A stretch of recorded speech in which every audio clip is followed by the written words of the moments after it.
DSC అభ్యర్థులందరికీ నమస్కారం. Welcome to Shiva sir maths class. మనము DSC previous papers ని ఎక్స్ప్లెయిన్ చేస్తున్నాం కదా. అందులో భాగంగా ఈ రోజు మనము 2019 జనవరి 24వ తారీఖు షిఫ్ట్ 1 లో మార్నింగ్ షిఫ్ట్ లో మ్యాథ్స్ సంబంధించి ఎటువంటి క్వశ్చన్స్ అడిగాడు, వాటి ఎక్స్ప్లెనేషన్స్ ఏ విధంగా చేయాలో ఈ వీడియోలో చూద్దాము. మనకి డిఎస్సి క్వశ్చన్స్ 111 నుంచి స్టార్ట్ అవుతాయి. ఫస్ట్ క్వశ్చన్ చూస్తే, ఒక వ్యక్తి ఒక సైకిల్ ను 1400 రూపాయలకు కొని అమ్మడం ద్వారా 15% నష్టం పొందిన అమ్మిన వెల ఎంత అని అంటున్నాడు. ఆప్షన్స్ ఏమో విధంగా ఇచ్చాడు. మనకి సైకిల్ ఏమో 1400 కొన్నాడు, అంటే మనం ఆ వస్తువుని 100% అనుకుంటే ఆ కొన్నిది ఎంత కొన్నాడు, 1400 రూపాయలు కొన్నాడు. అయితే 15% నష్టం పొందిన అమ్మేశాడు. కొనేసిన తర్వాత మళ్ళీ అమ్మీగా 15% నష్టం వచ్చింది. మరి 100% ఉన్న వస్తువు 15% నష్టం వచ్చిందంటే దాని అర్థం అంటే 85%కి అమ్మేశాడు అని అర్థం కదా. అయితే ఎంతకు అమ్మాడు అదే మనం కనుక్కోవాలి. 100% అనేది 1400 రూపాయలు అయినప్పుడు 85% ఎంత అవుతుంది, తక్కువ అవుతుంది కదా. కాబట్టి తక్కువ 85 బై ఎక్కువ 100 ఇంటూ 1400. 2 zeros cancel. ఇప్పుడు 14, ఇప్పుడు ఇక్కడ ఏముంది 85 ఇంటూ 14 ఉంది. 14 5 70 0 7 14 8 112 112 7 119. అంటే మనకి ఆ వస్తువు అంటే ఆ సైకిల్ ని 1400 కొని 1190 రూపాయలకి అమ్మేశాడు. Option 3 is the correct answer. Next 112 కొంచెం చూస్తే, 2000 రూపాయలపై 2 సంవత్సరాల్లో 8% వడ్డీ రేటు చొప్పున అయ్యే చక్ర వడ్డీ మరియు బారు వడ్డీల మధ్య తేడా ఎంత అని అంటున్నాడు. మనకి ఆప్షన్స్ ఇలా ఇచ్చాడు. మామూలుగా అయితే ఈ క్వశ్చన్ ని చక్ర వడ్డీ ముందు కనుక్కోవాలి, తర్వాత బారు వడ్డీ కనుక్కోవాలి. వారెన్నింటికి డిఫరెన్స్ ఏది వచ్చిందో అది మనం తెలుసుకోవాలి. ఆ విధంగా కాకుండా ఇంకా వేగంగా ఏ విధంగా చేయాలి అంటే, మనకి అసలు ఎంత 2000 రూపాయలు, దాన్ని 2 సంవత్సరాలు 8% వడ్డీ రేటు చెప్పును కాబట్టి 8/100 ఇంటూ 8/100. ఇది ఒక సంవత్సరానికి. మనం ఇంకొకసారి కూడా 8/100 రాసాం కాబట్టి మొత్తం 2 సంవత్సరాలకి అయ్యే బారు వడ్డీ చక్ర వడ్డీ మధ్య తేడా అనేది ఈ విధంగా తెలుసుకోవచ్చు. చూస్తే 2 zeros క్యాన్సిల్, ఇక్కడ 1 0 ఇక్కడ 1 0. ఇప్పుడు చూస్తే 8 8 64 64 ఇంటూ 2 128. మరి కిందనేమో 10 ఉంది. మరి 10 తోటి దీన్ని డివైడ్ చేస్తే ఒక పాయింట్ తర్వాత ఒక ప్లేస్ తర్వాత పాయింట్ వస్తుంది. అంటే దాని అర్థం ఏంటి, 12.80 రూపీస్ అనమాట. ఆ చక్ర వడ్డీకి బారు వడ్డీకి మధ్య వచ్చే difference. Option 4 is the correct answer. Next 113, 35 56 మరియు 91 లచ్చే భాగించగా శేషం 7 వచ్చు అతి చిన్న సంఖ్య ఏది అని అంటున్నాడు. మనకి ఆప్షన్స్ ఈ విధంగా ఇచ్చాడు. మనకి అతి చిన్న సంఖ్య అని అడిగాడు అంటే అప్పుడు ఆ నెంబర్స్ ఏవైతే ఇచ్చాడో వాటికి మనం ఎల్సిఎం కట్టాలి, కసాగు. ఏంటికి 35 56 91 ఈ మూడింటికి ఎల్సిఎం. మనకి ఈ మూడు కూడా 7తో డివైడ్ అవుతాయి. 7 5 7 8 7 13. మరి ఇప్పుడు ఎల్సిఎం అడిగాడంటే వీటన్నిటిని కూడా ఇంటూ చెయ్యాలి. 7 5 35 11 104 104 ఇంటూ 35. 5 తోటి 5 4 20 5 0 0 5 1 5 3 తోటి 3 4 12 3 1 3 2 4 6 3 3640 వచ్చింది. 3640. మనకి ఇదేంటిది, ఈ 3 నెంబర్లతో భాగించబడి అతి చిన్న సంఖ్య ఏదంటే ఇది. కానీ మనకాడు శేషం 7 రావాలి అని అన్నాడు. 7 రావాలి అన్నాడు అంటే దానికి 7 మనం ప్లస్ చెయ్యాలి. కాబట్టి 3647 అనేది మనకు కావాల్సిన answer. Option 2 is the correct answer. Next 114, ఇక్కడ 1 2 3 4 మొత్తం 4 నెంబర్స్ ఇచ్చాడు. వాటిని ఆరోహణ క్రమంలో రాయని అన్నాడు. ఆరోహణ క్రమం అంటే ఏంటి, చిన్న నెంబర్ నుంచి పెద్ద నెంబర్కి పెట్టాలి, అసెండింగ్ ఆర్డర్ అంటే. ఇప్పుడు ఇక్కడ ఇచ్చింది ఒకటి ఫ్రాక్షన్ ఇచ్చాడు, ఒకటి పర్సంటేజ్ ఇచ్చాడు, ఇంకో మిగిలిన రెండేమో పాయింట్స్ లో ఇచ్చాడు. మనం ఇప్పుడు ఏం చేయాలంటే ఈ ఫ్రాక్షన్ ని పర్సంటేజ్ ని పాయింట్స్ లోకి మార్చుకుంటే అప్పుడు మనం అన్ని కూడా ఆరోహణ క్రమంలో పెట్టగలం. ఫస్ట్ 3/8 అంటే అర్థం ఏంటి, మనము 3ని 8తో డివైడ్ చేయాలి. 3 అనేది 8తో డివైడ్ చేయలేం కాబట్టి 0 పాయింట్ అని పెట్టుకుంటే ఇక్కడ 30 అవుతుంది కదా. అప్పుడు 30 అంటే 8 3 24, ఇంక 6 ఉంటుంది. 6 పక్కన 0 అంటే 60 కదా. 8 7 56 అంటే మనకి 0.37 వచ్చింది. 3/8. మరి 38% అంటే అర్థం ఏంటి, 38/100 అనే కదా. పర్సంటేజ్ అంటే 100 అనే. ఇప్పుడు ఇక్కడ దీన్ని కూడా మనం పాయింట్స్ లోకి మార్చుకుంటే కింద 2 zeros ఉన్నాయి కాబట్టి 2 ప్లేసెస్ తర్వాత పాయింట్ రావాలి. అప్పుడు ఇది ఏ విధంగా మారుతుంది, 0.38. 2 ప్లేసెస్ తర్వాత పాయింట్ వచ్చింది.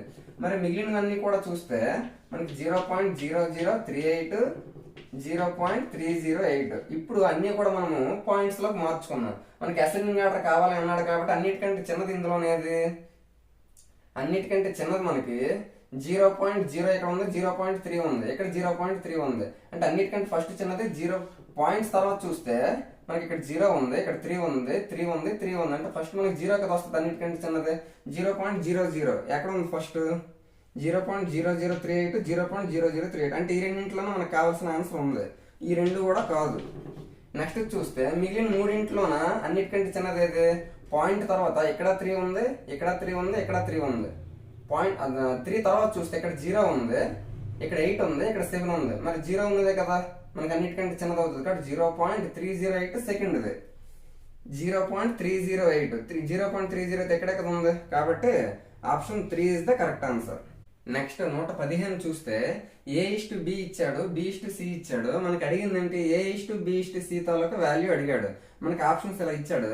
మనకి A:B ఏమో 5:9 అన్నాడు, B:C ఏమో 4:7 అన్నాడు.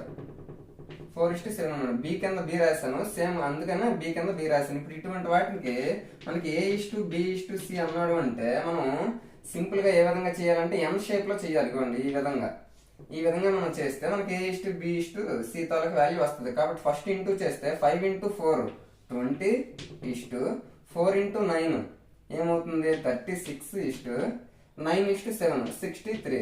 ఈ విధంగా A:B:C అనేది మనం N షేప్ లో చేసుకుంటే మనకు కావాల్సింది వస్తుంది. అది ఎక్కడ ఉంది?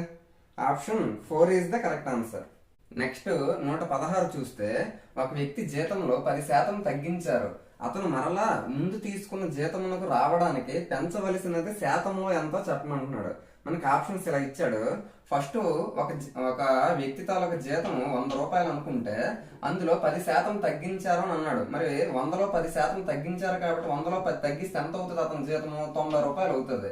ఇప్పుడు అతను మరలా ముందు తీసుకున్న జీతంలోకి రావడానికి ఇప్పుడు 90లో ఉన్నాడు కదా, ముందు ఎంత తీసుకున్నాడో ఆ జీతానికి మళ్ళీ రావాలి. అంటే 90 నుంచి మళ్ళీ 100కి రావాలి అంటే ఎంత శాతం జీతం పెంచాలి అని అంటున్నాడు.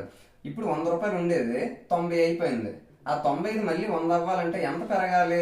10 రూపాయలు పెరగాలి. కానీ మనకు అడిగింది ఏంటి? వాడు శాతంలో ఎంత అని అడిగాడు. మనకి 10 రూపాయలు పెరగాలి. దేని మీద పెరగాలి? 90 రూపాయల మీద పెరగాలి. ఎందుకు? 90 రూపాయలు ఉన్నాడు, 100కి రావాలి. 100కి రావాలి అంటే 90 రూపాయల మీద 10 రూపాయలు పెరగాలి. మరి శాతంలో అడిగాడు కాబట్టి ఇంటూ 100 చెయ్యాలి. ఆ విధంగా చేస్తే 0 0 క్యాన్సిల్ అవుతుంది. 100 నేను 9తో భాగిస్తే 9 11 99, ఇంకొకటి మిగిలింది కాబట్టి 1/9 అనేది అవుతుంది. 11 ఏంటి? 1/9 శాతం జీతం అనేది పెంచాలి. Option 2 is the correct answer. Next 117 చూస్తే ఇక్కడ 1 = 1 = 1 క్యూబ్. ఇక్కడ 3 + 5 = 8. ఆ 8ని 2 క్యూబ్ గా రాశాడు. 7 + 9 + 11. ఇక్కడ 3 ఆడ్ నెంబర్స్ 3 బేస్ సంఖ్యలను కలిపితే మనకి 27 వస్తుంది. ఆ 27ని 3 క్యూబ్ గా మనకు రాశాడు. ఈ విధంగా ఇక్కడ ఇచ్చిన ఆర్డర్ అంతటిని మనం గమనిస్తే 43 + 45 + 55 వరకు ఆ మొత్తం చేస్తే ఆ మొత్తాన్ని ఏ క్యూబ్ గా రాయగలమని అంటున్నాడు. ఆప్షన్స్ ఏమో ఇలా ఇచ్చాడు. ఇప్పుడు చూస్తే మనకి 1 అనేది ఒకే ఒక్క బేస్ సంఖ్య కాబట్టి 1 క్యూబ్ గా రాశాడు. దాని తర్వాత 1 తర్వాత వచ్చేది ఏంటి? 3.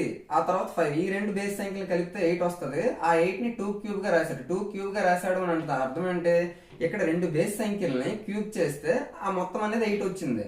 ఇక్కడ 3 బేస్ సంఖ్యల్ని క్యూబ్ చేస్తే 3 క్యూబ్ 27 వచ్చింది. మరి ఆ విధంగా ఇక్కడ ఎన్ని బేస్ సంఖ్యలు ఉన్నాయో చూసుకుంటే దాన్ని క్యూబ్ చేయాలి. ఇప్పుడు ఇక్కడ 43 నుంచి 55 వరకు మొత్తం ఎన్ని ఉంటాయి? 43 45 బేస్ సంఖ్యలే కావాలి మనకి. 47 49 51 53 55 మొత్తం ఎన్ని బేస్ సంఖ్యలు అయితే వస్తాయో దానికి క్యూబ్ చేయాలని అర్థం. 1 2 3 4 5 6 7 టోటల్ గా 7 బేస్ సంఖ్యలు వచ్చాయంటే 7 క్యూబ్ అనేది కదా చేయాలి. ఇక్కడ 3 బేస్ సంఖ్యలు వచ్చాయి కాబట్టి 3 క్యూబ్ చేశాడు. ఇక్కడ 2 బేస్ సంఖ్యలు ఉన్నాయి కాబట్టి 2 క్యూబ్ చేశాడు. ఇక్కడ ఒకటే ఉంది కాబట్టి 1 క్యూబ్ చేశాడు. ఇక్కడ 7 బేస్ సంఖ్యలు ఉన్నాయి కాబట్టి 7 క్యూబ్ చేయాలి. మరి మనకి 7 క్యూబ్ ఎక్కడ ఉంది? Option 2 is the correct answer.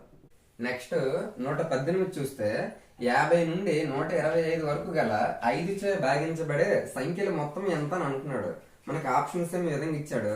మనకి 50 నుండి 125 వరకు 5తో భాగించబడేవన్నీ చూడాలి. 50 నుండి అన్నాడు కాబట్టి 50 అనేది 5తో భాగించబడుతుంది కాబట్టి 50 ఉంటది. నెక్స్ట్ 5తో డివైడ్ అయ్యేది 55, నెక్స్ట్ 60 65. ఆ విధంగా 125 వరకు 125 కూడా 5తో డివైడ్ అవుతుంది కాబట్టి ఆ నెంబర్ ను కూడా మనం తీసుకోవాలి. వీటి తాలూకా 5 తో డివైడ్ అయిన అన్నింటి తాలూకా మొత్తం ఎంత అని అంటున్నాడు. మరి ఇటువంటి దానికి మనం రెండు విధాలుగా చేయొచ్చు. ఇప్పుడు మనకి ఇది ఏ ప్రోగ్రెషన్ లో ఉంది అంటే అంక శ్రేణిలో ఉన్నది అని చెప్పవచ్చు. ఎందుకు? ప్రతి రెండు వరుస నెంబర్ల మధ్యలో గ్యాప్ 5 ఉంది కాబట్టి ఇటువంటిప్పుడు మనం వాటి తాలూకా మొత్తం కనుక్కోవాలి అంటే Sn = n/2 × a + l. ఇది మనకి ఫార్ములాగా చెప్పుకోవచ్చు. ఏ అంటే ఫస్ట్ నెంబరు, ఎల్ అంటే లాస్ట్ నెంబరు, మరి ఎన్ అంటే ఏంటంటే అందులో ఎన్ని సంఖ్యలు అయితే ఉన్నాయో అది మనకి ఎన్ అవుతుంది. మరి ఇందులో ఎన్ని సంఖ్యలు ఉన్నాయి? 50 నుంచి 125 వరకు 5 తో డివైడ్ అయ్యే నంబర్సే కాబట్టి మనకు ముందు వీటన్నిటిలో కూడా మనం 5 కామన్ తీస్తే ఇక్కడ ఎంత ఉంటుంది? 5 కామన్ తీస్తే కాబట్టి ఇక్కడ 10 ఉంటుంది. ఎందుకు? 5 10s 50. నెక్స్ట్ 11. నెక్స్ట్ ఆ విధంగా 125 వరకు కాబట్టి 25. ఇప్పుడు ఇందులో ఎన్ని నెంబర్లు ఉన్నాయి అంటే మనకి ఫార్ములా ఏంటి? b - a + 1. ఇది మనకి కదా ఫార్ములా. అంటే అందులో ఎన్ని నెంబర్లు ఉన్నాయో తెలుసుకోవడానికి. ఇప్పుడు b - a అంటే లాస్ట్ నెంబర్ 25 - a అంటే ఫస్ట్ నెంబర్ +1 అంటే మొత్తం 25 నుంచి 10 తీస్తే 15, 15 + 1 16. అంటే 50, 55, 60, 65 ఆ విధంగా 125 వరకు ఎన్ని నెంబర్లు ఉంటాయంటే 16 నెంబర్లు ఉంటాయి. ఆ n అనేది ఇక్కడ మనకి 16 అనేది తెలిసింది కదా, ఆ ఫార్ములాలో వేయాలి. 16/2 ఇంటూ ఏ అంటే ఫస్ట్ నెంబర్ 50 ప్లస్ ఎల్ అంటే లాస్ట్ నెంబర్ 125. ఇప్పుడు చూస్తే 2 1ల 2 8ల. ఇప్పుడు 125 125 + 50 అంటే 175. 175 × 8 మనకు కావాలి. 8 5s 40, 0 4, 8 7s 56 + 4 60, 0 6, 8 1s 8 6 14. ఈ విధంగా మనకి 50 నుంచి 125 వరకు మొత్తం అన్నింటి తాలూకా 5 చే భాగించబడే సంఖ్యలు మొత్తం ఎంత వస్తుందని అంటే 1400 వస్తుంది. Option 4 is the correct answer. Next 119 ఇక్కడ తరగతికి సంబంధించి ఇచ్చాడు. ఆ తరగతికి సంబంధించి ప్రతిదానికి పౌనఃపున్యాలు కూడా ఇచ్చాడు. ఈడేమంటున్నాడు? పై పౌనఃపున్య విభాజనం యొక్క మధ్యగత తరగతి అని అంటున్నాడు. అది ఏంటో కనుక్కోమంటున్నాడు. ఆప్షన్స్ ఈ విధంగా ఇచ్చాడు. మనకి ఈ విధంగా మధ్యగత తరగతి అని అడిగాడు అని అంటే మనకి ఏవైతే పౌనఃపున్యాలు ఉన్నాడో వాటన్నింటి తాలూకా మొత్తం చెయ్యాలి. దాన్ని n అనుకుంటే మనకి అన్నింటి తాలూకా పౌనఃపున్యాలు మొత్తం చేద్దాం. 3 9 12 12 15 27 30 57 18 75 5 80 వచ్చింది. మనము ఆ పౌనఃపున్యంలో సగం తీసుకోవాలంటే n/2 అనేది తీసుకోవాలి. ఎంత అవుతుంది అప్పుడు? 40 అవుతుంది. ఈ 40 మనకి ఇందులో ఎక్కడ వస్తుందో చూసుకోవాలి. మనం ఆరోహణ సంచిత పౌనఃపున్యం చేస్తాం కదా, అందులో 40 ఎక్కడ వస్తుందో చూడాలి. ఆరోహణ సంచిత పౌనఃపున్యం అంటే ఏంటి?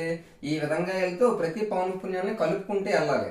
3 9 12 12 5 12 15 27 27 30 ఎంత అవుతుంది? 57. మనకు కావాల్సిన 40 27 లోపు లేదు కదా, 27 తర్వాత 57కి మధ్యలోనే ఉంది కాబట్టి మనకి కావాల్సిన మధ్యగత తరగతి దేనికి సంబంధించింది? ఇక్కడ ఉన్నది. మరి దీని తాలూకా తరగతి ఏంటి? 30 to 40 అనేది మనకు కావాల్సిన తరగతి అంతరం అవుతుంది. Option 2 is the correct answer. ఈ విధంగా మధ్యగత తరగతి అడిగాడు అంటే పౌనఃపున్యాల తాలూకా మొత్తం అంతా చేసుకుని అందులో సగం చూస్తే మనకి కావాల్సిన పౌనఃపున్యం అందులో ఎక్కడ ఉన్నది అనేది మనం చూసుకోవాలి. మరి ఇక్కడ 40 ఉంది, ఇక్కడ ఎక్కడ 40 లేదు కదా అని అంటే మనం తీసుకోవాల్సింది ఏంటి? ఆరోహణ సంచిత పౌనఃపున్యం తీసుకోవాలి. ఆరోహణ సంచిత పౌనఃపున్యం అంటే మొదటి నుంచి పౌనఃపున్యాలన్నీ కలుపుకుంటూ వెళ్తూ మనకి ఎక్కడైతే n/2 తాలూకా వాల్యూ ఉంటుందో అది ఆ తరగతే మనకి మధ్యగత తరగతి అవుతుంది. ఆ విధంగా మనం చూసుకోవాలి. నెక్స్ట్ చూస్తే 120 x1 x2 x3 xn అను n పరిశీలన తాలూకా సగటు x బార్ అని అనుకుంటే మరియు ప్రతి పరిశీలనను p చే గుణించగా ఏర్పడే కొత్త పరిశీలన తాలూకా సగటు ఏమిటి అని అంటున్నాడు. ఆప్షన్స్ ఏమి విధంగా ఇచ్చాడు. మనకి ఏమంటున్నాడు? x1 x2 x3 అలాగా xn వరకు వాటి తాలూకా సగటు ఎంత అంటున్నాడు? మనకి x బార్ అంటున్నాడు. అంటే x బార్ = వాటి తాలూకా మొత్తము చేసి వాటి తాలూకా రాసులు మొత్తం బై రాసుల సంఖ్య కదా. మరి ఎన్ని రాసులు ఉన్నాయి? n రాసులు ఉన్నాయి కాబట్టి బై n. ఇది మనకి x బార్ అయితే ప్రతి పరిశీలనను p చే గుణించగా అంటే ప్రతి రాశిని కూడా p తో ఇంటూ చేశాడు. ఇక్కడ ఇంటూ p చేయాలి, ఇక్కడ ఇంటూ p, అన్నింటికి p తో ఇంటూ చేస్తే అప్పుడు మనకి ఏమవుతుంది అంటే సగటు కూడా p తో ఇంటూ అవుతుంది. ఇప్పుడు ఫర్ ఎగ్జాంపుల్ నేను ఇక్కడ 1 3 5 ఈ విధంగా 3 రాసులు తీసుకున్నాను. వీటి తాలూకా సగటు ఏమొస్తుందో ముందు చూద్దాం. 1 3 5 అంటే రాసుల మొత్తము బై రాసుల సంఖ్య 1 3 5 3 రాసులు కాబట్టి బై 3 చేశాను. 1 + 3 5, 1 + 3 4, 4 + 5 9, 9/3 అంటే ఎంత వచ్చింది? 3 వచ్చింది. అంటే 1 3 5 తాలూకా ఆ మూడింటి తాలూకా సగటు ఎంత వచ్చిందంటే 3 వచ్చింది. ఇప్పుడు ఈ 3 రాసులకు కూడా ఇంటూ 2 చేద్దాం. ఎందుకు ఈడు కూడా పీచే గుణించగలడు కాబట్టి ఇంటూ 2 చేస్తే 1కి ఇంటూ 2 చేస్తే 2 వస్తుంది, 3కి ఇంటూ 2 చేస్తే 6, 5 × 2 10. ఈ రాసుల తాలూకా మొత్తం అంతా చేద్దాం బై 3. రాసుల మొత్తం బై రాసుల సంఖ్య 6 2 8, 8 10 18, 18 బై 3 6 వస్తుంది. మరి 6 వచ్చింది అంటే ఇంతకు ముందు మనం ఇంటూ 2 చెయ్యక ముందు మనకి ఎంత వచ్చింది? 3 వచ్చింది. దానికి మనం ప్రతి రాశికి ఇంటూ 2 చేస్తే ఎంత వచ్చింది? 6 వచ్చింది. అంటే 3కి ఇంటూ 2 చేశాడు. ఎందుకు ఇప్పుడు ఇంటూ 2 అయింది? ఇక్కడ ప్రతి రాశికి మనం 2 వేస్తే గుణిస్తే సగటు కూడా 2తో గుణించి ఫైనల్ ఆన్సర్ వచ్చింది. అంటే మనం గుణించినప్పుడు సగటు కూడా గుణించబడుతుంది, భాగిస్తే భాగించబడుతుంది, ప్లస్ చేస్తే ప్లస్ చేయబడుతుంది. ఆ విధంగా మనం చూసుకోవాలి. మరి దీని ప్రకారంగా ఇంటూ పీతో గుణించమని చెప్పాడు కాబట్టి పి ఇంటూ ఎక్స్ బార్ అవుతుంది. Option 2 is the correct answer. Next 121 చూస్తే ఒక దీర్ఘచతురస్రం పొడవు దాని వెడల్పుకు 2 రెట్లు, దాని చుట్టుకొలకు 48 సెంటీమీటర్లు అయినా ఆ దీర్ఘచతురస్రం తాలూకా వైశాల్యం ఎంత అని అంటున్నాడు. మనకు ఆప్షన్స్ ఏమి విధంగా ఇచ్చాడు. ఆడేమంటున్నాడు? పొడవు ఎల్ అనేది వెడల్పుకు 2 రెట్లు, వెడల్పు ఏదైతే ఉందో దానికి డబల్ అంటున్నాడు. మరి ఎల్ అంటే 2b అవుతుంది. మనకి చుట్టుకొలత ఇచ్చాడు. చుట్టుకొలత ఫార్ములా ఏంటి? దీర్ఘచతురస్రం తాలూకా చుట్టుకొలత పెరిమీటర్ కి 2 × l + b. అది మనకి ఎంత ఇచ్చాడు? ఆల్రెడీ 48 అని ఇచ్చాడు. మరి 2 × l అంటే ఆల్రెడీ వెడల్పుకి బ్రెత్కి డబల్ అన్నాడు కాబట్టి అది 2b తీసుకోవాలి. ఆల్రెడీ b ఉంది = 48. 2 1 2 14 24. ఇప్పుడు 2b + b 3b అవుతుంది. 3b = మనకి ఎంత? 24. 3 1 3 8 అంటే బ్రెత్ అంటే వెడల్పు ఏమో 8 వచ్చింది. మరి దానికి డబల్ కదా, దానికి డబల్ ఏమో లెంత్, అది ఎంత అవుతుంది? 8 × 2 16 అవుతుంది. మరి అది మనకి ఏమన్నాడు? వైశాల్యం ఏరియా అన్నాడు. దీర్ఘచతురస్రం వైశాల్యం ఫార్ములా ఏంటి? Length into breath. లెంత్ అంతా 16 ఇంటూ బ్రెత్ ఏమో 8. 16 × 8 128 centimetre square. Option 3 is the correct answer. Next 122 చూస్తే పి వాల్యూ కొంత ఇచ్చాడు, క్యూ వాల్యూ ఇచ్చాడు, ఆర్ వాల్యూ ఇచ్చాడు. అయితే ఇప్పుడు మనకి ఏమంటున్నాడు? క్యూ - ఆర్ + పి దాని తాలూకు వాల్యూ ఎంత అని అంటున్నాడు. మనకి ఆప్షన్స్ ఏం విధంగా ఇచ్చాడు. మనం ఇటువంటి లెక్కలన్నింటినీ కూడా క్యూ - ఆర్ + పి అన్నాడు కదా, క్యూ తీసుకొని దాంట్లో నుంచి ఆర్ మైనస్ చేసి ఆ తర్వాత పి ప్లస్ చేసి అవన్నీ చేయకుండా ఆప్షన్స్ ప్రకారంగా చూస్తే ఇందులో మనకి ఏవి సమానంగా లేవో చూసుకోవాలి. ఇప్పుడు ఇక్కడ 7x² ఉంది, ఇక్కడ 5x² ఉంది. x² చూస్తే 17 17 ఉన్నాయి. అంటే మనం ఇప్పుడు ఆ ప్రకారంగా చేయకుండా xy తాలూకు గుణకాలు చూడండి. xy తాలూకు గుణకాలు ఏవి కూడా సమానంగా లేవు. కాబట్టి ఇప్పుడు మనకి క్యూ - ఆర్ + పి అన్నాడు కదా, దీన్ని xy తాలూకు గుణకాలు ఒక్కటి చూస్తే చాలు. ఫస్ట్ క్యూ - ఆర్ అన్నాడు. క్యూ తాలూకా xy గుణకాలు ఎంత? క్యూ తాలూకా xy 8, క్యూ తాలూకా xy తాలూకా గుణకము క్యూది 8 మైనస్ ఆర్ ఎంత? ఆర్ తాలూకా xy గుణకము, ఆర్ ఎక్కడ ఉంది? ఆర్ తాలూకా xy గుణకము 3. నెక్స్ట్ ఇప్పుడు ప్లస్ పి అన్నాడు. ప్లస్ పి తాలూకా xy గుణకం ఎంత? -12. ఇప్పుడు చూస్తే xy గుణకాలు ఒక్కటి నువ్వు కనుక్కుంటే చాలు. ఎందుకు ఇక్కడ ఏది కూడా xy గుణకం ఒకేలా లేదు. కాబట్టి xy గుణకం నీకు ఏదైతే వస్తుందో అదే మనకి కరెక్ట్ ఆన్సర్ అవుతుంది. ఇప్పుడు 8 లో నుంచి 3 మైనస్ చేస్తే 5. Next plus into minus -12. 5 - 12 అంటే అర్థం ఏంటి? -7. ఇది దేనికి సంబంధించింది? ఇది xy గుణకానికి సంబంధించింది కాబట్టి xy గుణకం దగ్గర -7 ఎక్కడైతే ఉంటుందో అదే మనకు కావాల్సిన ఆన్సర్ అవుతుంది. ఎక్కడ ఉంది? Option 4 is the correct answer. Next 123 ఒక లోహపు దీర్ఘగణం 22 సెంటీమీటర్లు, 15 సెంటీమీటర్లు, 7.5 సెంటీమీటర్లు కొలతలు కలిగి ఉంది. దానిని కరిగించి 14 సెంటీమీటర్లు ఎత్తుగా గల ఒక స్తూపముగా చేసిన దాని వ్యాసార్థం ఎంత అని అంటున్నాడు. మనకి ఆప్షన్స్ ఏమి విధంగా ఇచ్చాడు. మరి దీర్ఘగణం లోహపుగా ఉంది కాబట్టి దాన్ని కరిగించేటప్పుడు దాని తాలూకా దీర్ఘగణం తాలూకా ఘన పరిమాణము అలాగే ఇటు స్తూపం తాలూకా ఘన పరిమాణము సమానం అవుతాయి. మరి దీర్ఘగణం తాలూకా ఘన పరిమాణంకి ఫార్ములా అంటే LBH. అది అలా ఉంచండి.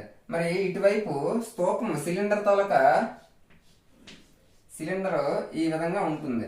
మరి సిలిండర్ తాలూకా ఘన పరిమాణం ఫార్ములా ఏంటి అంటే ఘన పరిమాణం ఎప్పుడూ కూడా కింద భూమి ఏ ఆకారం ఉంటుందో దాని తాలూకా వైశాల్యము ఇంటూ దాని తాలూకా ఎత్తుకి మనం సమానం చేస్తే అప్పుడు దాని తాలూకా ఘనపరిమాణం వస్తుంది. మరి సిలిండర్ తాలూకా భూమి ఏ ఆకారం ఉంటుంది? వృత్తాకారం ఉంటుంది. కాబట్టి దాని తాలూకా వైశాల్యం πr², మరి దీని తాలూకా ఎత్తు హెచ్ కాబట్టి πr²h. మరి స్తూపం తాలూకా ఘనపరిమాణానికి ఫార్ములా అంటే πr²h. మరి దీర్ఘగణంకి ఘనపరిమాణం ఇది స్తూపానికి ఘనపరిమాణాలు సమానం అవుతాయి. ఎందుకు? దాన్ని కరిగించేటప్పుడు దీర్ఘగణం ఎంత ఉందో స్తూపం కూడా అంతే ఉంటుంది. కాబట్టి దాని ఘనపరిమాణం దీని ఘనపరిమాణం సమానం కాబట్టి LBH πr²h అవుతుంది. ఇప్పుడు LBH ఇది దేనికి సంబంధించింది? దీర్ఘగణంకి సంబంధించింది. వాటి తల కొలతలు ఆల్రెడీ ఇచ్చాడు కాబట్టి వాటిని యాజ్ గా మనం ప్రతిక్షేపించడమే. L అంటే 22 ఇంటూ 15 7.5. అది అలా ఉంచితే పై అంటే ఎంత? 22/7 ఇంటూ r². మనకి ఆ సిలిండర్ తాలూకా వ్యాసార్థం రేడియస్ కనుక్కోవాలి కాబట్టి దాన్ని అలా ఉంచితే హైట్ హెచ్ ఇచ్చాడు. ఎంత ఇచ్చాడు? 14 సెంటీమీటర్లు ఎత్తుగా గల 14 అనేది ఇచ్చాడు. ఇప్పుడు చూస్తే ఇటువైపు 22 క్యాన్సిల్ అవుతుంది. ఇంకా 7 1s 7 2s. ఇప్పుడు చూస్తే ఇక్కడ ఏమున్నాయి? 15 ఇంటూ 7.5 ని 15/2గా రాయొచ్చు. ఇటువైపు 2 ఏమో ఇంటూ చేస్తుంది, ఇటువైపు వస్తే బై 2 చేస్తుంది. దట్ ఈజ్ ఈక్వల్ టు ఇక్కడ ఏముంది? ఇంకా r² ఉంది. మరి r² అంటే ఇది 6 ఇది 6 అనుకుంటే r² రూపంలో ఉంది కదా. మరి r వాల్యూ ఏమొస్తుంది? 15/2 వస్తుంది. మరి 15/2 అంటే ఏమవుతుంది? 7.5 అవుతుంది. ఆ స్తూపం తాలూకా వ్యాసార్థం ఎంత ఉంటుందంటే 7.5 సెంటీమీటర్లు ఉంటుంది. Option 4 is the correct answer. ఈ విధంగా లోహానికి సంబంధించి దీర్ఘగణంగానే ఇది ఘనంగానే అన్నాడంటే వాటి తాలూకా ఘనపరిమాణం అనేది సమానం అవుతుందని ఒక పాయింట్ మనకు తెలియాలి. నెక్స్ట్ 124 చూస్తే ఒక స్తూపం యొక్క పక్కతల వైశాల్యం 2200 సెంటీమీటర్² ఇచ్చాడు. దాని భూ వ్యాసార్థం 3.5 సెంటీమీటర్లు అయినా స్తూపం తాలూకా ఎత్తు ఎంత అని అంటున్నాడు. మనకి ఆప్షన్స్ ఇలా ఇచ్చాడు. మనకి సిలిండర్ స్తూపం ఏమో ఈ విధంగా ఉంటుంది. దాని తాలూకా స్తూపం ఎత్తు హైట్ ఏమో మనం కనుక్కోమంటున్నాడు. వ్యాసార్థం ఇది ఏదైతే ఉందో ఇది మనకి r వాల్యూ ఇచ్చాడు 3.5 అని. మనకి ఇచ్చిన ఇన్ఫర్మేషన్ ఇంకా ఏంటి? పక్కతల వైశాల్యం అంటే మనకి ఇక్కడ కిందన ఈ స్తూపానికి కింద ఏ ఆకారం ఉంది? మనకి వృత్తాకారంలో ఉంది. మనకి వృత్తాకారం ఉంది కాబట్టి దాని తాలూకా పరిధి 2πr ఇంటూ ఈ హైట్ తో గుణిస్తే మనకి పక్కతల వైశాల్యం వస్తుంది. మరి స్తూపం తాలూకా పక్కతల వైశాల్యం ఫార్ములా 2πrh. మనకి 2πrh అది మనకి పక్కతల వైశాల్యం ఎంత వాడే ఇచ్చాడు? ఎంత? 2200 ఇచ్చాడు. మనకి ఏం కనుక్కోవాలి? స్తూపం ఎత్తు ఆ సిలిండర్ తాలూకా హైట్ కనుక్కోవాలి. మనకి 2 ఇంటూ π అంటే 22/7, r అంటే రేడియస్ ఆడే ఇచ్చాడు. ఎంత ఇచ్చాడు? 3.5 ఇంటూ హైట్ ఏమో కనుక్కోవాలి కాబట్టి అది అలా ఉంచేసి 2200కి ఈక్వల్ చేయాలి. ఇప్పుడు ఇక్కడ కరెక్ట్ గా చూస్తే 22 తోటి 2200 టైమ్స్ పోతుంది. నెక్స్ట్ 2 ఇంటూ 3.5 అంటే 3.5. 3.5 అంటే 3.5 ఇంటూ 2. 3.5ని 2 సార్లు గుణిస్తే 7 వస్తుంది. అయితే ఈ 2 పోతాయి కింద ఉన్న 7 తోటి. అప్పుడు హెచ్ వాల్యూ ఎంత మిగిలింది? 100 మిగిలింది. అంటే స్తూపం తాలూకా ఎత్తు 100 సెంటీమీటర్లు ఉంటుంది. Option 3 is the correct answer. Next 125 ఒక త్రిభుజం యొక్క బాహ్య కోణం 105 డిగ్రీలు మరియు దానికి ఎదురుగా ఉండే అంతర కోణాలు సమానమైన ప్రతి సమానపు కోణం ఎంత అని అంటున్నాడు. మనకి ఆప్షన్స్ ఏం విధంగా ఇచ్చాడు? మనకి ఒక త్రిభుజం యొక్క బాహ్య కోణము అంటే ఎక్స్టీరియర్ యాంగిల్ ఈ విధంగా ఉంటుంది. ఈ బాహ్య కోణము దాని లోపల ఉండే అంతర కోణాల మొత్తానికి సమానం అవుతుంది.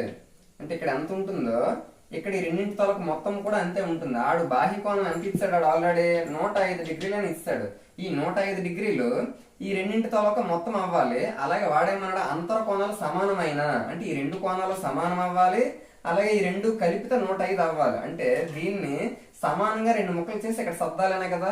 105ను 2 ముక్కలు చేయాలంటే దాని అర్థం అంటే 52.5 డిగ్రీలకి సమానం చేస్తే ఇది 52.5 ఉండాలి, ఇది 52.5 ఉండాలి. అప్పుడు ఈ రెండు కలిపితే 105 డిగ్రీలు బాహ్య కోణంతో సమానం అవుతుంది. కాబట్టి ఒక్కొక్క సమానపు కోణం విలువ ఎంత అవుతుంది? 52.5 డిగ్రీలు.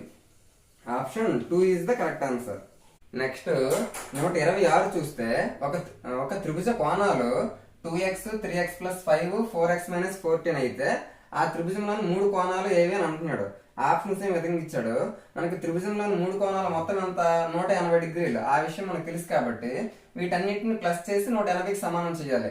ఎక్స్ లైన్ ముందు ప్లస్ చేద్దాం. 2x 3x 5x 4x 9x. అలాగే మిగిలిన ఇంకేంటి +5 -14 అంటే -9 that is equal to 180 degrees. ఇప్పుడు 9x ఈజ్ ఈక్వల్ టు -9 అటు వెళ్తే +9 అవుతుంది. 180 +9 చేస్తే 189. ఇప్పుడు 9 2s 9 1s అంటే 189 9 తో 21 టైమ్స్ పోతుంది. ఎక్స్ వాల్యూ ఎంత వచ్చింది? 21 వచ్చింది. అంటే ఈ ఎక్స్ ఏమో ప్రతి దాంట్లో వేస్తే ఒక్కొక్క కోణం తలకు విలువ మనకు తెలుస్తుంది. ఇప్పుడు ఇక్కడ 2x అన్నాడు అంటే 2 ఇంటూ ఎక్స్ వాల్యూ ఎంత వచ్చింది? 21 వచ్చింది. 2 ఇంటూ 21 42 అంటే ఫస్ట్ కోణం ఏమో 42 డిగ్రీలు. 42 డిగ్రీలు 9 ఎక్కడ ఉంది? Option 1 is the correct answer. Next కూడా మనం చేయాల్సిన అవసరం లేదు, ఎందుకు 42తో ఇంకెక్కడా కూడా మనకి ఏది ఇవ్వలేదు కాబట్టి ఫస్ట్ ఆన్సర్ కరెక్ట్ అవుతుంది. నెక్స్ట్ ఒకవేళ ఇదే 21 ని ఇందులో వేస్తే మనకు నెక్స్ట్ వస్తుంది, ఆ తర్వాత అందులో వేస్తే తర్వాత వస్తుంది. ఆ విధంగా చూసుకోవచ్చు. 11 2s 22. నెక్స్ట్ 11 2s ఇంకా 4 ఉంది కాబట్టి 44 అవుతుంది. 11 4s ఆ విధంగా 264 ఏమో 11 తోటి 24 టైమ్స్ పోతుంది. ఇప్పుడు 2 ఇంటూ 2 4 కదా, ఆ 4 తోటి 64 6 టైమ్స్ పోతుంది. అలా చూసుకుంటే ఆర్ ఈజ్ ఈక్వల్ టు ఇక్కడ 7 ఏమో బై చేస్తుంది, అటు వెళ్తే ఇంటూ చేస్తుంది కాబట్టి 6 ఇంటూ 7. ఆర్ వాల్యూ ఎంత వచ్చింది? 6 7s 42 వచ్చింది. మనకి ఇప్పుడు అడిగింది ఏంటాడు? πr² అంటే వైశాల్యం అడిగాడు కాబట్టి π అంటే 22/7. ఆర్ వాల్యూ ఎంత వచ్చింది? 42 వచ్చింది అంటే 42 ఇంటూ 42. ఇప్పుడు 7 1s 7 6s 22 ఇంటూ 6 అంటే ఎంత అవుతుంది? 6 2s 12 2 1 6 2s 12 132 వచ్చింది. దాన్ని మనం 42 తోటి ఇంటూ చెయ్యాలి. 2 2s 4 2 3s 6 2 1s 2. నెక్స్ట్ 4 తోటి 4 2s 8 4 3s 12 2 1 4 1s 4 1 5 4 14 1 5 5 అంటే ఏమొచ్చింది? 5544 వచ్చింది ఆ వృత్తం తాలూకా వైశాల్యం. Option 1 is the correct answer. Next 120 నుంచి చూస్తే ఒక త్రిభుజం యొక్క కోణాలు ఆరోహణ క్రమంలో కలవు. వాటిలో ఏ రెండు వరుస కోణాల మధ్య భేదమైన 10 డిగ్రీలైనా ఆ కోణాలలో ఒకటి ఏమిటి అని అంటున్నాడు. ఆప్షన్స్ ఏ విధంగా ఇచ్చాడు. వాడు ఏమన్నాడు? 3 కోణాలు ఆరోహణ క్రమంలో కలవు, ప్రతి 2 కోణాల మధ్య భేదం ఏమో 10 డిగ్రీలు అంటున్నాడు. అంటే ఫస్ట్ మనం x అనుకుంటే దాని తర్వాత x + 10 అవుతుంది. ఎందుకు? ఈ రెండింటికి డిఫరెన్స్ 10 ఉంటుంది. ఆ తర్వాత కోణము x + 20 అవుతుంది. ఎందుకు? 2 వరుస కోణాల మధ్య భేదం ఏమో 10 అన్నాడు కాబట్టి. ఇప్పుడు 3 కోణాలు అనేవి తెలిసే, ఆ 3 కోణాల మొత్తం మనకి ఎంత అవుతుంది? త్రిభుజంలో 3 కోణాలు మొత్తం 180 డిగ్రీలు కాబట్టి ఇప్పుడు మనం x వాల్యూ కనుక్కుందాం. x 3x +10 +20 +30 అటువైపు వెళ్తే -30 అవుతుంది కాబట్టి 180లో నుంచి 30 మైనస్ చేస్తే 150 డిగ్రీస్ అవుతుంది. మరి 3 1s 350s అంటే మనకి ఇప్పుడు వచ్చింది x వాల్యూ ఏమో 50 వచ్చింది, ఇది 50 వచ్చింది. దాని తర్వాత ఎంత అవుతుంది? 60 అవుతుంది. ఫస్ట్ 50, తర్వాత 60, తర్వాత 70. ఈ విధంగా అసెండింగ్ ఆర్డర్ లో వచ్చాయి. ప్రతి 2 కోణాల మధ్య భేదం కూడా 10 డిగ్రీలు ఉంది. ఈ మూడింటిలో ఏదో ఒకటి కావాలన్నాడు. ఏమి ఇచ్చాడు మనకి? 50 ఇవ్వలేదు, 60 ఇవ్వలేదు. మనకి ఇచ్చింది ఏంటి? 70 ఇచ్చాడు. Option 3 is the correct answer. Next 129 చూస్తే ఏ వాల్యూ 3 ఇచ్చాడు, బి వాల్యూ 2 ఇచ్చాడు. అయినా 1/a + 1/b whole power of a taluka value ఎంత అని అంటున్నాడు. మనకి ఆప్షన్స్ ఏ విధంగా ఇచ్చాడు. మనకి అడిగింది ఏంటి? 1/a + 1/b whole power of ఏ అన్నాడు. మనం ఇటువంటివి కొంచెం షార్ట్ కట్ కూడా ఉపయోగించవచ్చు. హోల్ పవర్ ఆఫ్ ఏమన్నాడు? ఏ అన్నాడు. ఏ తాలూకా వాల్యూ ఎంత? 3 అంటే లోపల ఎంత వచ్చినా కూడా దానికి క్యూబ్ చేయమని అర్థం. మన ఆప్షన్స్ లో మనకి క్యూబ్ తో ఉన్న వాల్యూస్ ఏవో చూడాలి.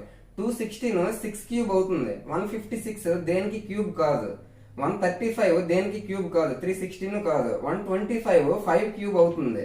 216 కూడా 6 క్యూబ్ అవుతుంది. అంటే లోపల 5/6 హోల్ క్యూబ్ అయితేనే అప్పుడు మనకు 125/216 అవుతుంది. అంటే 5³ 6³ అవుతుంది.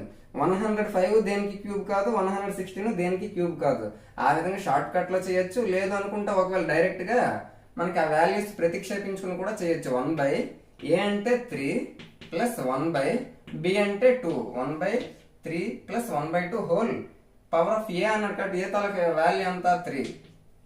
ఇప్పుడు ఈ రెండింటికి 3కి 2కి కసాగా ఎంత? 6. 2 ఇటువైపు 2 వస్తుంది, అటువైపు 3 ఉంటుంది. Whole power of cube. మరి 2 + 3 5/6 హోల్ క్యూబ్. 5/6 హోల్ క్యూబ్ అంటే 5 క్యూబ్ అంటే 125, 6 క్యూబ్ అంటే 216. ఆ విధంగా ఆప్షన్ ప్రకారంగా స్టార్టింగ్ లోనే చూడొచ్చు, లేదంటే ప్రాసెస్ ప్రకారంగా అయితే ఈ విధంగా మనం చేయొచ్చు. Option 3 is the correct answer. Next చూస్తే last the 130 9 power of n into 3 square into 3 power of n minus 27 power of n divided by 3 cube whole power of 5 into 2 cube that is equal to 1/27. ఇదంతా మనం simplification చేస్తే n value ఎంత వస్తుంది అని అంటున్నాడు. మనకి options A విధంగా ఇచ్చాడు. మనకి కరెక్ట్ గా చూస్తే ఇటువైపు 1/27 ఉంది కదా, ఇక్కడ కూడా మీరు చూస్తే 3 క్యూబ్ హోల్ పవర్ ఆఫ్ 5 ఇచ్చాడు. ఇందులో నుంచి మనం కరెక్ట్ గా చూడండి, ఇక్కడ 3 పవర్ ఆఫ్ n ఉంది, ఇక్కడ 9 పవర్ ఆఫ్ n ఉంది. అంటే ఇక్కడ ఈ రెండు కూడా పవర్స్ అన్ని సమానంగా ఉన్నాయి. దాన్ని బట్టి ఏమర్థమైంది, A power of m into B power of m అంటే అప్పుడు ఏమవుతుంది, AB whole power of m అవుతుంది కదా. అంటే పవర్స్ అన్ని ఈక్వల్ గా ఉంటే బేసిస్ ఏమన్నాయో ఆ రెండు ఇంటూ చేసుకుంటే దాని ప్రకారంగా చూస్తే 9 ఇంటూ 3 అంటే ఎంత అవుతుంది, 9 3 27 హోల్ పవర్ ఆఫ్ n అవుతుంది. ఎందుకు, పవర్స్ రెండింటికి n ఉంది కాబట్టి. ఇంటూ 3 స్క్వేర్ అంటే 9 minus 27 whole power of n by 3 cube అంటే 27 whole power of 5 into 2 cube అంటే 8 దట్ ఈజ్ ఈక్వల్ టు 1/27. ఇందులో ఇక్కడ 27 పవర్ ఆఫ్ 5 ఉంది, ఇక్కడేమో 27 ఉంది. అంటే ఇక్కడ 27 లో ఎన్నిసార్లు ఉన్నట్టు, 5 టైమ్స్ ఉన్నట్టు. ఇక్కడేమో 1 టైం ఉంది కాబట్టి ఇక్కడ ఒకసారికి, ఇక్కడ 5 4 సార్లు, అంటే 5 ఒకటి పోతే ఇంకా 4 సార్లు ఉంటది. ఇప్పుడు ఇక్కడ 27 పవర్ ఆఫ్ n ఉంది, ఇక్కడ 27 పవర్ ఆఫ్ n ఉంది. ఆ 27 పవర్ ఆఫ్ n అనేది కామన్ తీస్తే ఇక్కడ 9 ఉంది, ఇక్కడ ఇది కామన్ బయటికి తీస్తే కట్ట ఇక్కడ 1 ఉంటుంది బై ఇక్కడ 27 పవర్ ఆఫ్ 5 లో ఇక్కడ చెప్పాను, ఇక్కడ ఆల్రెడీ 1 టైం పోతే ఇక్కడ 4 టైమ్స్ ఉంటది అని అన్నాను కాబట్టి 27 power of 4 that is equal to ఇక్కడ క్యాన్సిల్ అయిపోయింది కాబట్టి 1 ఉంటది. ఇప్పుడు ఇక్కడ ఇంటూ 8 కూడా ఉంది. 9 మైనస్ 1 అంటే 8, ఆ 8 క్యాన్సిల్ అయిపోతే 27 power of n is equal to 27 power of 4 అవుతుంది. ఎందుకు, ఇటువైపు డివైడ్ అవుతుంది, అటువైపు వెళ్తే ఇంటూ అవుతుంది. మరి 1 ఇంటూ 27 పవర్ ఆఫ్ 4 అంటే 27 పవర్ ఆఫ్ 4 అవుతుంది. ఇక్కడ ఈ రెండు కూడా బేస్లు భూములు అనేవి సమానంగా ఉన్నాయి కాబట్టి పవర్స్ అనేవి ఈక్వల్ అవుతాయి. దేర్ఫోర్ n వాల్యూ ఎంత వచ్చింది, 4 వచ్చింది. ఆ విధంగా జాగ్రత్తగా సింప్లిఫికేషన్ చేసుకుని 27 మనం కామన్ తీసేటట్టు చేసుకోవాలి. n వాల్యూ 4 వస్తుంది. Option 1 is the correct answer. ఈ విధంగా జనవరి 24వ తారీఖు షిఫ్ట్ 1కి సంబంధించి మ్యాథ్స్ సంబంధించి ఎక్స్ప్లెనేషన్ అనేది చేయడం జరిగింది. ఈ వీడియో మీకు నచ్చిందంటే తప్పకుండా లైక్ చేయండి. మీ డిఎస్సి ఫ్రెండ్స్ ఎవరైతే ఉన్నారో వారికి కూడా షేర్ చేయండి. Thank you so much.